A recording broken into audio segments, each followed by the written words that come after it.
On behalf of the Ascension School of Spirituality, I would like to thank you for joining us on this beautiful Saturday afternoon. I want to thank Marianne Golden for helping me technically run this room. I'd like to take a minute and ask you to please send your light, love, and prayers to my partner, Sally Boyd, who can't be here with us today because her husband had emergency surgery last night. He's doing okay. He's in stable condition in the hospital, but her place was definitely to be with him.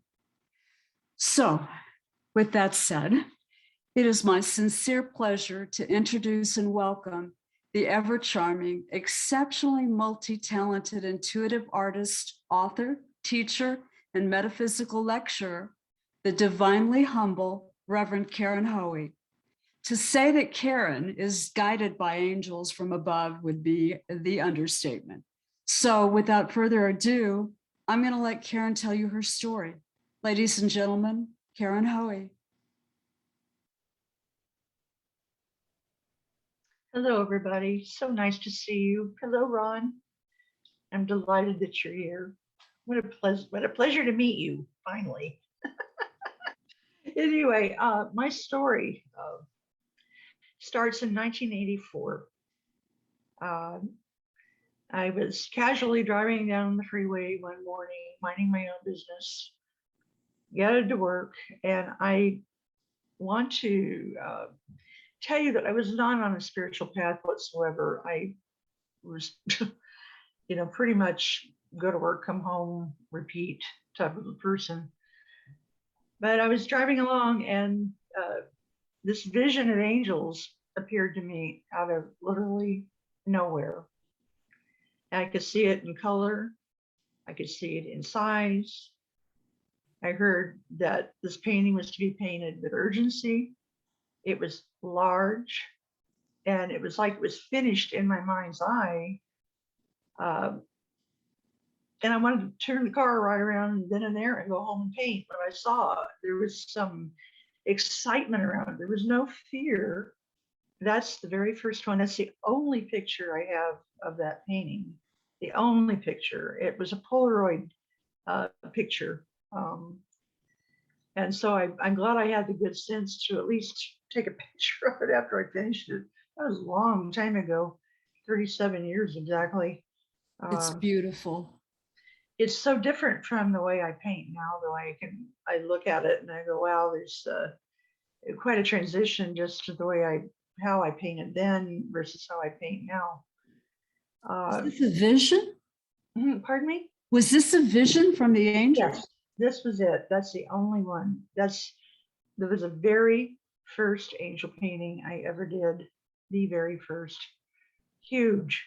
Unlike me, because I usually, when I did paint, which was rare, I painted 8.5 by 11 small pieces because I just never felt the need or I had the drive to paint like I do now. So it was, I actually kind of get lost in words because I really didn't know what to do with it after I finished it. I painted an angel painting. Wow, now what do I do with it? People were talking about angels in 1984. That didn't really start until the 90s, I guess. Then people got on the bandwagon. Angel stores were opening everywhere. There was a lot of people started becoming interested in angels. So it was 2 weeks after I painted this particular piece that I was standing at my sink doing dishes, looking out the window, and I heard, "Go sit down at your typewriter." Back then we had typewriters, no computers. And I started to type like I was at a piano keyboard. I knew exactly what I was doing. And, it was like I wasn't even really watching. It was just coming out of me. And the verbiage was so strange to me that I didn't understand what it meant, what it represented, but I felt somehow it was linked to that painting, if that makes sense. So would you like me to read it to you? Absolutely. Okay, well, this, ladies and gentlemen, is the only Polaroid picture I have of that. And do you happen to see the typewriter? Yes. Yes, we can. Thank Back when you. we had typewriters, that was a million years ago. So, but to this day, I still look at it and I still read it, and I still get tripped over it. I still don't understand.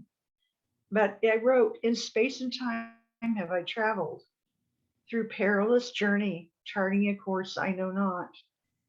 In direct concentration, my energy now thrust to complete my conquest, to which it sought idealistic mannerism. Now come forth and look upon your inner desires and self-descriptions as they were first delivered unto you, starving inward attribution. Now take of thyself unto the multitudes and present latent abundance, embracing it near. Collective endurance is at ebb, fortitude and virtuous aptitude. To this you must adhere and come forthright. Wow. That was pretty heavy because I had no clue as to what that meant and why I was writing it. I studied, I take my dictionary out and I look at the words and try to decipher it. But there's one line in that. It says, "Take thyself unto the multitudes." Well, that was long before the book was published, and the book went all over the world. I went all over the world with it and traveled with it and lectured with it. And I was talking to the multitudes, even though the audience I spoke with, I had never met these people. I didn't know who I was talking to. I didn't know their inherent beliefs. I didn't know if I was going to offend anybody. I didn't really know what to expect. Wow. But they put me on the plane, fly me out here, fly me out there. Barnes and Noble and Borders hosted a lot of my events, and it was really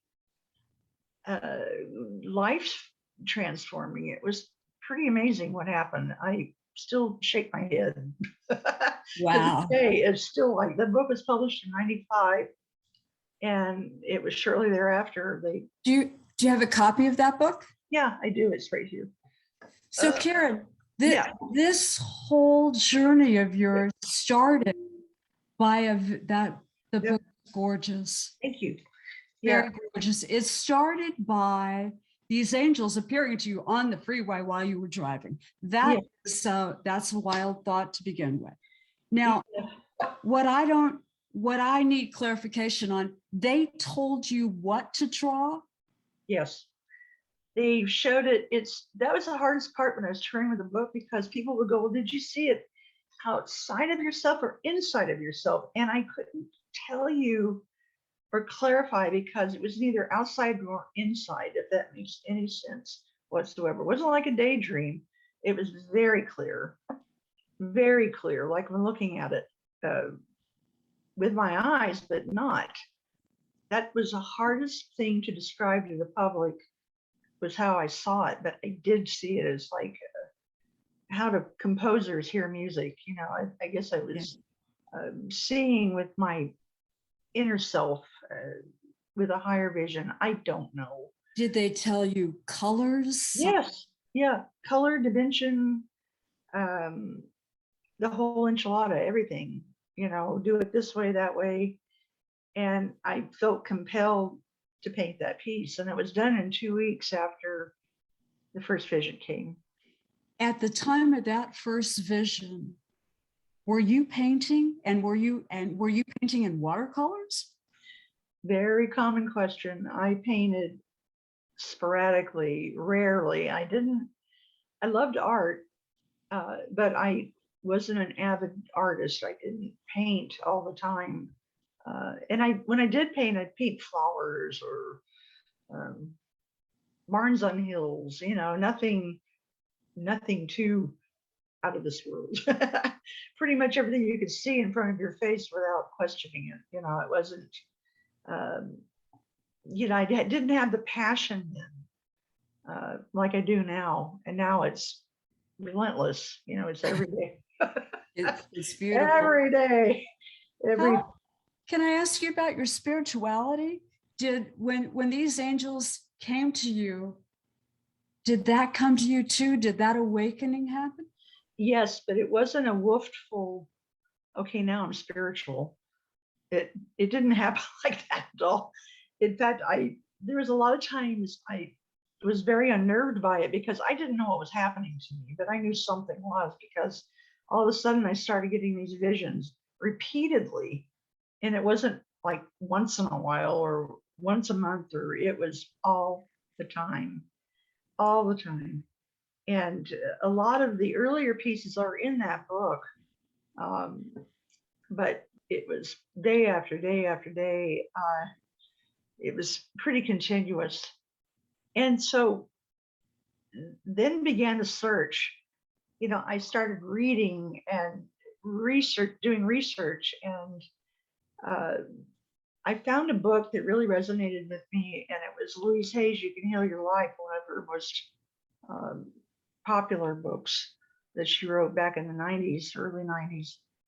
And it just totally resonated with me. And I said, I've got to contact this woman. And Wow.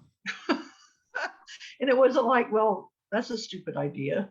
But no, I honest to God felt like I needed to reach her. And so I wrote to Hay House and I sent pictures of my art. And of course, I got a rejection letter maybe a week later. Oh, thank you for sharing. Louise is on tour, blah, blah, blah. Go away. So, And yeah, she's pretty famous. So it was like kind of hard to walk up to her door and knock on, hey, here I am. And so I think it was around 1990. I went to a symposium called Visions of the Future. It was a symposium with Deepak Chopra, Wayne Dyer. Louise was the moderator. A lot of famous authors were speaking. And so I went to that, and I'm just in awe of listening to their stories all day long. It was an 8-hour seminar. It was wonderful. And so at the end of the day, I said, well, maybe I'll have her sign my book and I'll ask her if she come. How arrogant of me, right? not at all. So anyway, I stood in line, felt like I was waiting for Santa Claus, long line. And I finally got up to her and I said, thank you so much for what you do. I said, I sent you a letter. And she said, oh, you did? She was very gracious. And she said, well, what was it about? And I said, it was about my art and my spiritual life. I'm awakening. I'm going, wow, to all these new experiences. And she says, when I get back to San Diego, I'll look and see if I got your letter. And, I thought she was just being polite. And I went, okay, fine. And I'll be darned, she called me 3 days later. And she says, oh, I really like your art. And do you teach? And I went, well, yes. And she says, would you come to San Diego and teach me how to paint in watercolor? And I just about dropped my teeth. I went, well, sure. Like I knew exactly what I was talking about. Oh, no problem, so wet behind the ears. And so I went down there and I was just amazed at how grounded she was. I mean, they met me at the airport with a little pickup truck, and she met me at the door in her hair rollers. Oh, wow. I'll never forget that. And she was so, just like everyday people, not uppity or anything, just really down to earth. And so I worked with her, studied with her, and she taught me, I taught her. She became a very, very excellent artist. And I became one of her teachers. And then I went into the ministry shortly thereafter because I was so taken up into a whole nother consciousness about we're not just flesh and bones, we're spirits in human bodies, and I truly believe that with all my heart. And it took me a long time to figure that out because I was not spiritual before all this happened. Um, it was like a spiritual 2x4 came out of it, hit me over the head and said, okay, we're going this way now. Angels came down. Yes, it was pretty Yeah. intense. And every time I talk about it, and I've been talking about it for a long time, it almost feels like it didn't really happen, if that makes sense. It was pretty unusual Do you circumstance. still feel them with you? Oh, most definitely. Yeah, yeah. I paint them a lot. Probably not as much as I used to. But then I went into more whimsical versions of art. You know, I painted mermaids, and We're gonna you know, I let's look painted. at some of your artwork. Okay. And ladies and gentlemen, if you have any questions, put them in the. Oh, please talk to me. We'll open it up in just a few minutes, but I'd love to show you some of Karen's art. Karen, Yeah. tell me about this one that's on the screen right now. This is The angels. beautiful to me. Okay, I called this one torn page because literally it was a torn page out of my watercolor book and that I pasted on cardstock. And but the angel came through very, very strongly, and there was no thinking about it beforehand. Just boom, there it was. Mm-hmm. And a lot of times that's how it happens. I sit down, I don't have a clue as to what I'm going to paint, and it's usually always something very spiritually connected. Wow. Wow. Saint Michael, yeah, that's also in the book. That came through probably 1992, because the book was published in 95. So I just felt the vision of this angel ascending into a spiritual reality or a spiritual place. Mm-hmm. You know, it's just very strong. So that piece is now in a church in Livermore, California, called St. Michael's, and they took it for their own. It's and beautiful. They hang. It's their hope and despair.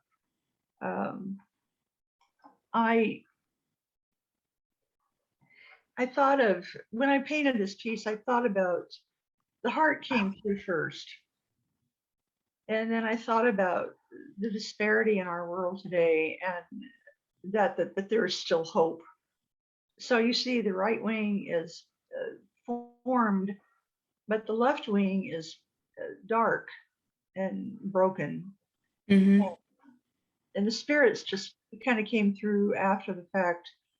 But that's where that came from, because all the calamity that we feel and see in our world is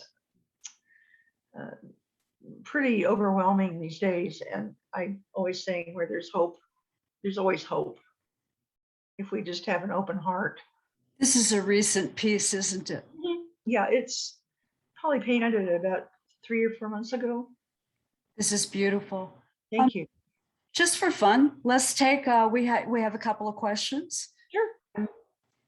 Diana Henson wants to know, are you the artist who illustrated Joanne Miller's book, Paradise? I illustrated the cover. Absolutely. The tree with the dove, is that the one she's referring to? Yeah, that's the one she's talking Yes, about, Paradise. Yeah, yep, that would be me. Ron Coleman wants to know, was the call to the spirit world simultaneous with the call to ministry? No, it was not, because again, the first vision was very spontaneous. Is that a good word for it? And then it was after I started to take everything in, then the ministry followed. Because it was like I was taking mana into my soul. I was learning and reading and reaching out and studying what I had really no comprehension of prior to that. Does that make sense? I don't know if it does. Yes, yes. Did you have a religious background as a child in your family or anything? No. No, absolutely not. I was baptized when I was 10. I remember that. I was baptized in a Presbyterian church, but we never went to church on a regular basis ever. But I'll never forget one thing I didn't share in my last interview was when I was a child and I was up on that stage in that church and I was being baptized by the minister. I felt something press my forehead and there was nothing there. But it was a very gentle touch, like somebody's laying their two fingers on the middle between my eyebrows. And it was, I wasn't imagining and I could feel it. And I sat down with my mother and I tried to explain it to her and she just looked at me like, okay. I don't think she really understood what was happening to me, but yeah. And I always wonder sometimes if that was part of the transition or the beginning of it. I don't know. It was just a thought I wanted to share with you. It doesn't go unnoticed that it was your third eye. So yeah, exactly. Talk to me about the Vajra. The Vajra. Well, when I first painted this piece, I thought of the four directions.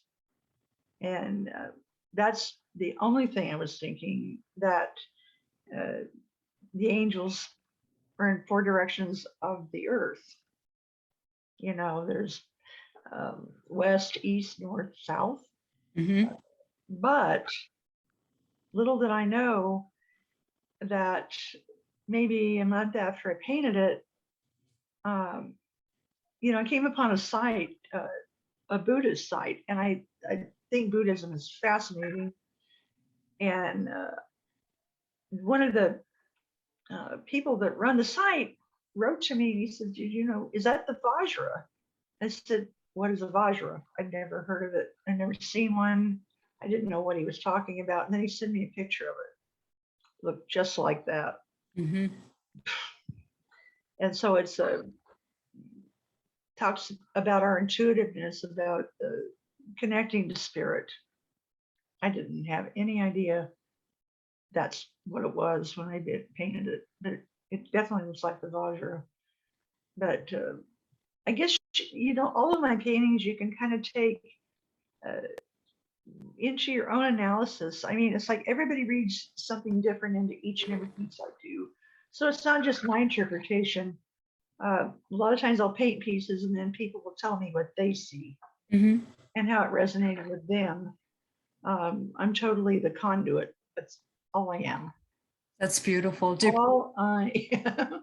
Do people tell you that they see faces in your paintings? Yes, all the time. I see them too after a while. But the mud vase, the vase series, I've only painted 3 vases since 2016 because I didn't paint for 16 years. 2016, I saw a vase in my mind, but it was an animated vase. And the message I got from that was that we're all our own private, separate vessels. We have our own thoughts, our own lives, our own experiences, all are contained within us. There's no two people alike anywhere. Wow. Let's, did I hear you say you didn't paint for 16 years? Yes. Yep. Yeah. From the year 2000 to the year 2016, I was dry. Didn't paint anything. Nothing. I went completely dead inside because I was going through a lot of personal problems. My mother got sick. I had to, find a place for her to go. And I sold our home. It was a lot of turmoil going on in my life at that time. So I was about as creative as a doormat. I couldn't create anything. Yeah, it was a very sad time in my life, but it made me strong, made me stronger. Because when you're alone, you learn how to use all your faculties. Yes, you do. You learn how to juggle a lot of different things. You really do. It was quite a time in my life. Cattails, I started going into more whimsy art every now and then. I visit every now and then, and I love cats. So I literally was thinking of spirals and things for them to play on, like their own little pentagon, a cat paradise. When, I can't, when sometimes you, there's no rhyme or reason for my art. It just kind of there. It's just there. it's just all beautiful. When you restarted to paint, what did you paint? The vase. The vases were the first. The vase. Yeah, the vases were the very The first. vessels, yeah. The vessels, yes, that's what I called them too, the vessels. And that was the first thing. And then everything else kind of took off after that. Ron has another question for you. Yeah, of course. How does Christianity and the Bible figure into your ministry and your personal philosophy? I love the Bible. I resonate with it completely and totally. I'm a Christian minister, actually. I studied with Unity, religious science. I studied with a lot of different theological seminars, but I am very Christian. I believe in Christ. I believe in the Holy Trinity. I believe God is all there is, really, truly. But I believe God and consciousness are one and the same, because if you don't believe, you're like a rudderless boat. Yeah. That's the way I look at it. And when I used to counsel people when I had my office, I would, it's like I always say, what is your spiritual objectives? What do you believe about spirit? It's not something you can, because before, it's not something you can grab after. You can go to church every Sunday, but if God doesn't touch your soul, does that make sense? Yes. There has to be a connection, and there has to be a speaking to your heart. There has to be a longing, and he'll point you in the right direction if you allow it and you're open.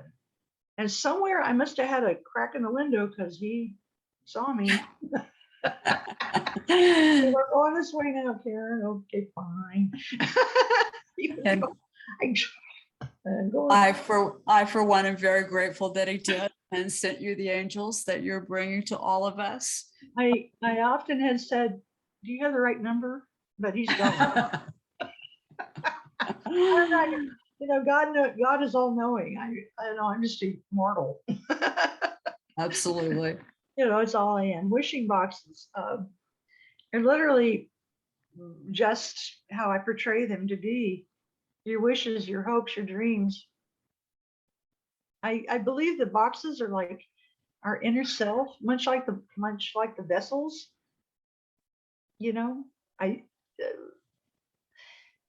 That was pretty much what I had in mind when I painted that. If we could contain our wishes and hold them inside and believe in them, they will manifest. Mm-hmm. But you have to put the oomph into it. You have to put your intentions into it. It's like when I had my office, first thing I would ask my people that would come in to see me, they'd sit down on my couch and I would go, what is your intention? What is it you want? What is it you need? What are you seeking? And then we take the ball from there. Mm. First of all, you have to have an intention for everything you do. Absolutely. Everything, Which brings me to a great question from Ron. Yeah. Ron says that he believes that the practice of Christianity is due for a major makeover. What do you think? You bet. We are as I watch people interact, not only on the highways, and there's so much dissension, and it just makes me cry inside. But I think we're being given a choice to either go left or to go right. Mm-hmm. Do you want to have Is a spiritual life? Do you want to help others? Do you want to be a caring, loving soul, or do you want to be the opposite? I believe that we should take your boxes, fill them all up with love, and pass them around. Exactly. And we can do that because I'm one of those random acts of kindness people. I buy other people's groceries. I kid you not. I used to pay. I did that just last week, and the guy, he was flabbergasted. He said, "What did you do that for?" And I said, "Because I care." He didn't have any things, but he didn't have a whole basket full. But sure enough, I told the cashier, I said, "I'm paying for his groceries." And she looked at me like, "Okay." And he followed me out and he gave me a big hug. That's something you don't see every day. But I would pay for the car behind me on the toll bridges when we had toll bridges. Anybody remember toll bridges? I do. We just went through one in not too long ago, and there's a big sign. You have to call a number and pay on the number, so the honor system. But God bless you, Karen Haughey, for changing someone's life that way. Tell me about this beautiful woman. I could write a book on toll bridges. You believe the reactions I would get. They would drive by me like, okay, what does she want? I don't know you from Adam, but I'm just trying to be to show an act of kindness without expecting something in return. Wow. And we should all pay that forward. And it makes you feel so good when you do it. I love doing that. Anyway, watercolor memories. I painted that years ago, but I redid it. It was in my drawer of paintings for years. And I took it out just recently and I redid the whole thing. I redid the profile, the color, everything. But this one was a little bit different for me because I was sitting with my patients when I did the first draft of that particular piece, and I was teaching art in the hospitals. And but I kept looking at it. I kept going, I don't like something about it I don't like. And so years later, I took it out and redid it. Wow. And I went into healthcare, by the way, too, after the ministry struck me. 24 years now. As I look at that painting, I see you in there. You do? I do. I see your beautiful face in here. Oh. It's lovely. Thank you.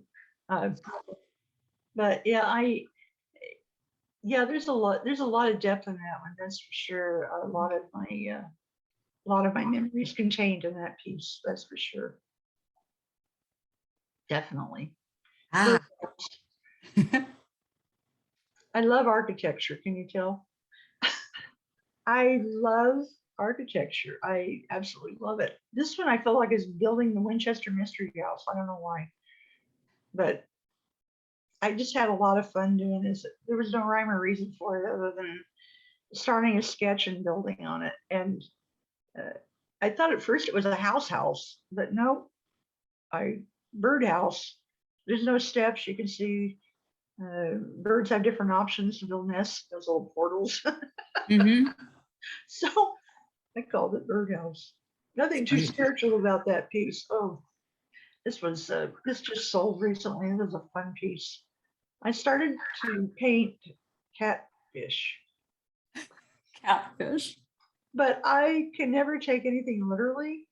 So I had to expound on catfish. I was going, I love cats. So I put fins on them. And I love mermaids. So I called this piece a rare find because I wrote about it. And I said, the mermaids have just found a rowboat on shore, almost ashore. But they have never seen a rowboat before. And maybe they've never seen mercats before, or I call them permaids, actually. Wow. And, so they're pondering amongst each other going, what is this? What are these? I have a very strange sense of humor on top of it, can you tell? Boring. Cruising. Yeah, same concept, catfish. I'm taking a day off. I'm going to lay on the back of a fish and let him do the driving. It's just so happy, It's such a fun. smile. I love to I love to paint, Lindsay. I really do. It's a lot of fun. I see faces in the purple clouds and especially in the top right-hand corner. And Yeah, uh, that wouldn't surprise me. Yeah, a lot of faces come through in the cloudy formations of my art, and it happens quite regularly, actually. Don't ask me how, why, because I don't know. This one in particular, I call it forgotten, but there's faces everywhere in that one. I could point them out, I could circle them, but I have no way to do that. Um, but yeah, that I don't know. I guess I was just going through a lot of quandary in my life when I painted that piece, but uh, forgotten came to mind when I did it. But it was around the time COVID broke out. But there were so many people struggling and felt alone and isolated. And I felt especially working in the hospitals with my patients because people were scared. They yeah, lonely, scared. Well, now what? Um, and so the reassurance was always came to mind. I can't fix anything, but I can certainly be a helping hand, absolutely. you know. And that one is now in Texas with a new client. And I painted this about 3 years ago, I guess. I called it Moontide. And I love mermaids. I just always fascinated with them. And This, lots of faces, lots and lots of faces. lots of faces. This is one of my personal favorites. And Wendy Johnson says permaids. She loves that. So Yeah, it was a good, yeah, there's a play on words there, but it's a lot of fun to paint. this is a beautiful, beautiful piece. Anybody have any questions they'd like to ask Karen? There's a link to her page on the website. You can find her at the Ascension School of Spirituality. Raise your hand, ask me anything. Join us. If you'd like to unmute, go right ahead and you can ask your question. Hello. Hello. Do people ever use your paintings for meditation? Yes, sometimes they do. I've been on a lot of book covers, a lot of meditative books actually. And when I was practicing meditation and utilizing that with my patients in healthcare, they would always combine my art with it somehow. I would always try to take them into a visual reference in their mind, but I would guide them through it, if that makes sense. It's like a gradual going down into your soul, going down into a valley, see this, see that, imagine it in your mind. And a lot of people would tell me, well, I can't visualize. And I would say, watch this. And tell them, close your eyes and tell me if you can see a pink elephant with purple stripes. And they'd open their eyes and go, oh, I saw it. I could see the elephant. And I would see, well, you can visualize, you can. When I was teaching art, I would do the same thing. I would meditate with them, bring them into that consciousness, and then they would paint. They would start to paint. Because a lot of art teachers, okay, paint this, paint that vase, paint what you're looking at, paint the forest, paint the sky. But tell them to go within and paint what they see inside. It's a whole other ball game. Mm-hmm. But they like it, they enjoy it because they get to take leave of absence. They get to go into another dimension altogether. And I do it with music. I do a lot. I love music. You know that. love it. So I use music as a catalyst, as a vehicle to get them there. And there's so many wonderful things we have around us that we take for granted, so many things. And we don't always, I feel sorry for the people that think life is black and white. It is not. There's a lot of gray. There's a lot of undiscovered land. There's a lot of things that we don't understand. We probably never will. There's a lot of things I don't understand and never will. Every day I ask why, what, now what? But, I listen. I learned how to listen.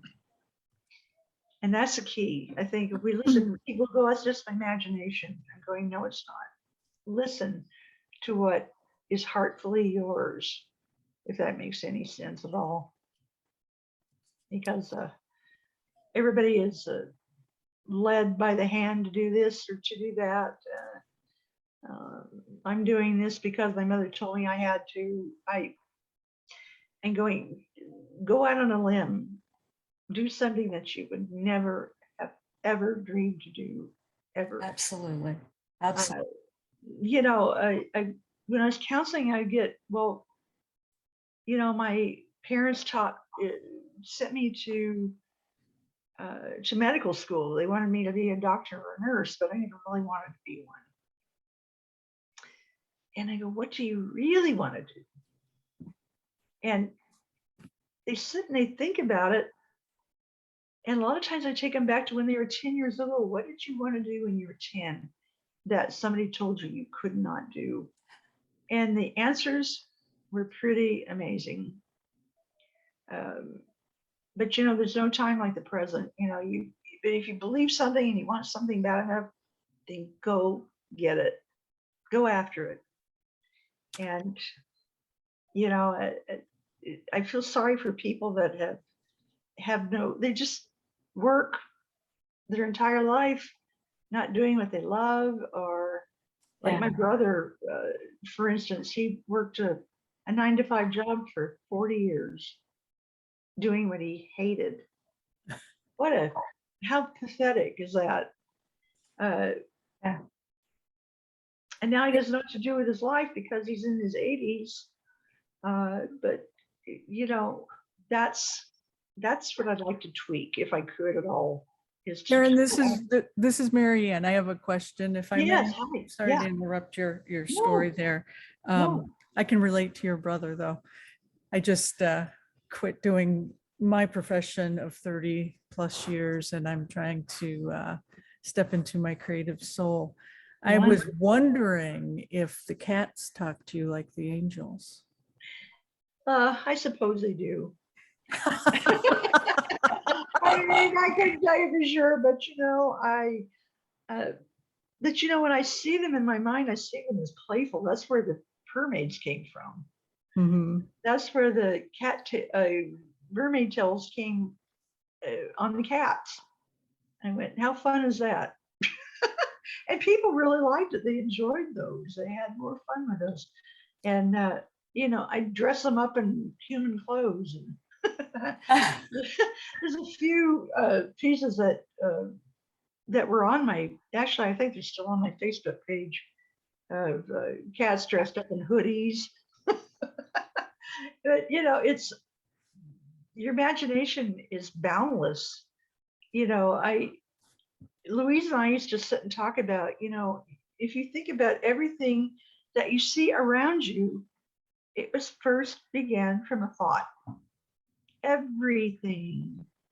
Isn't that amazing? I mean, it first begins in our mind. Again, musicians. I love musicians. I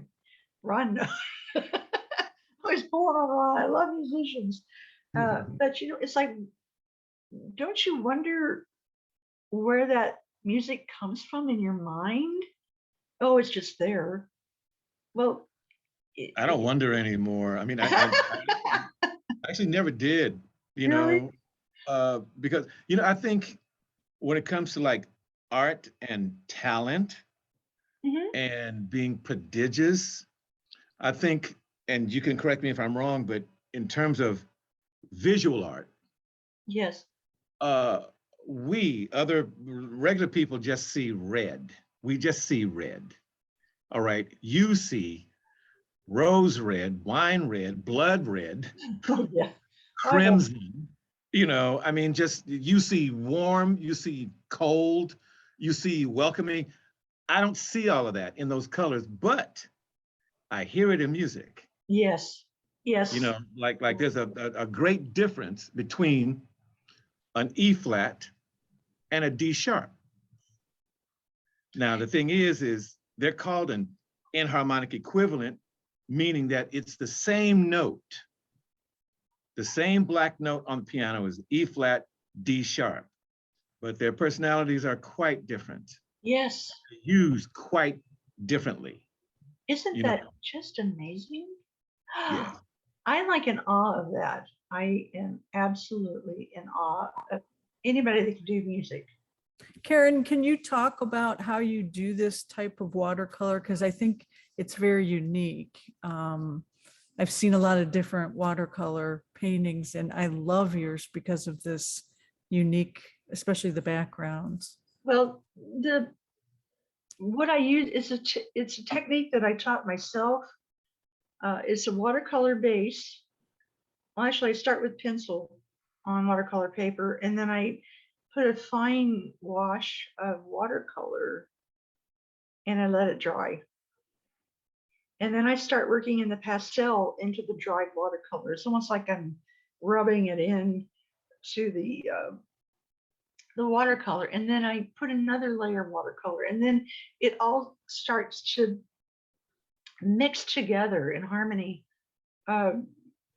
It's like, there I go again, me and my music. But it's like I think of all like an orchestra, all the different instruments in an orchestra harmonize. Wow. Absolutely blows my mind when you think about that. I mean, it's like they don't get together the night before and go, okay, let's see if your horn lines up with my violin. We're married. They're married. Yes, they They're are. married. They are. And it better be a happy marriage. Because if you're not, you're in trouble.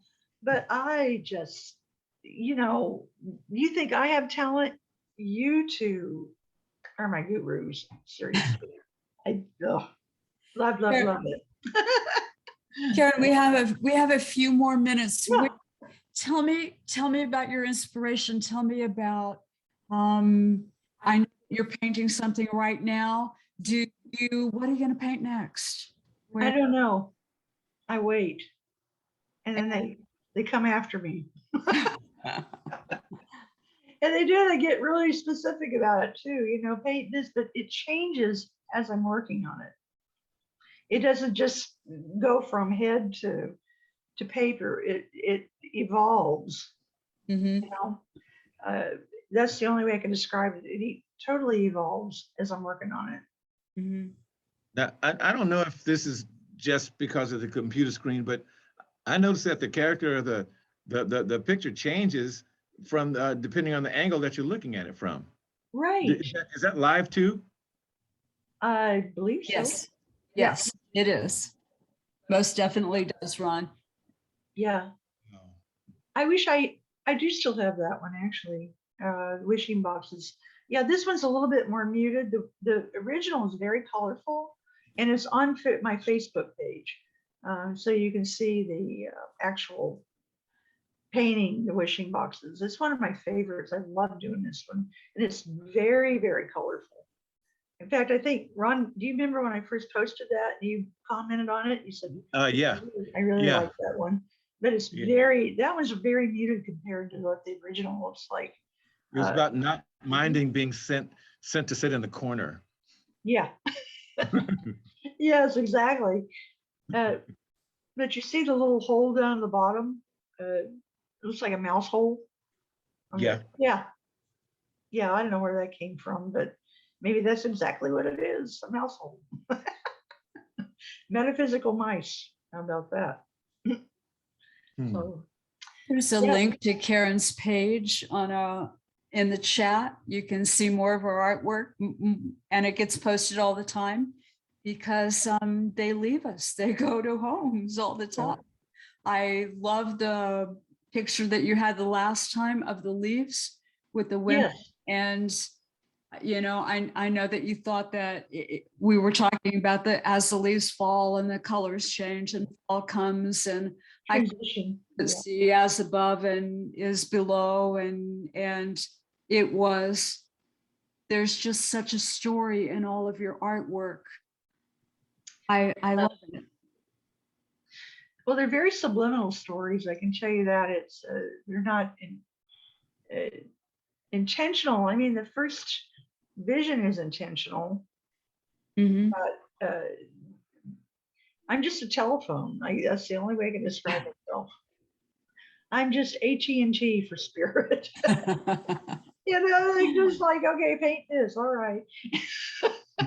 I'm your humble servant. What do you want me to do now? And I listen. I listen with all my heart. And I think it was Marianne that asked me, what do you mean they keep repeating it themselves? Because they do.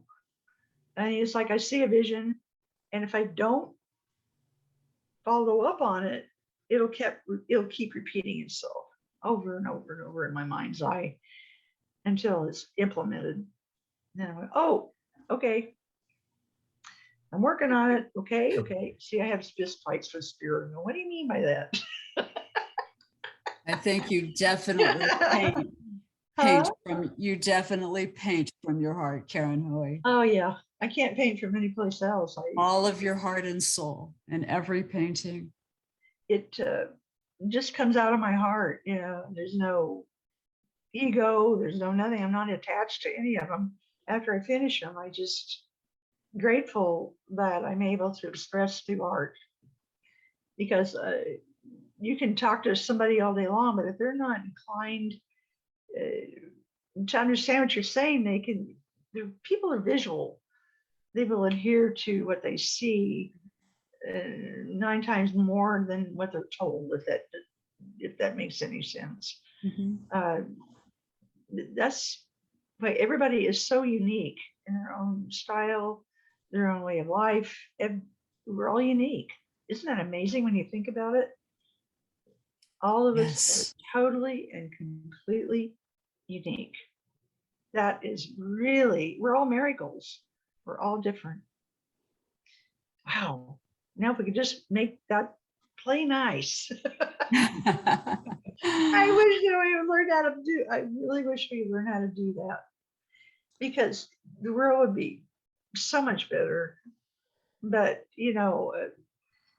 my personal philosophy is, when you get greed and power, and people that me, the heck with you, then you got a problem. Because we're all meant to share. We have to it's not all about me and what I want. The heck with you. You come later. Yes. It doesn't work. In the words of Karen Haughey, play nice. Play nice in the sandbox. You hear that when you're kids, right? Absolutely. And with that, I will bid you adieu from Karen Haughey. Thank you, Marianne Golden, for helping me through this. All of you for coming. Thank you so much, everybody. I don't know The who's here, Ascension School of Spirituality sends you love and light. Peace, love to you all. Thank you all so much for being with me today. Thank you. So nice. Thank you. Namaste. Love to all of you.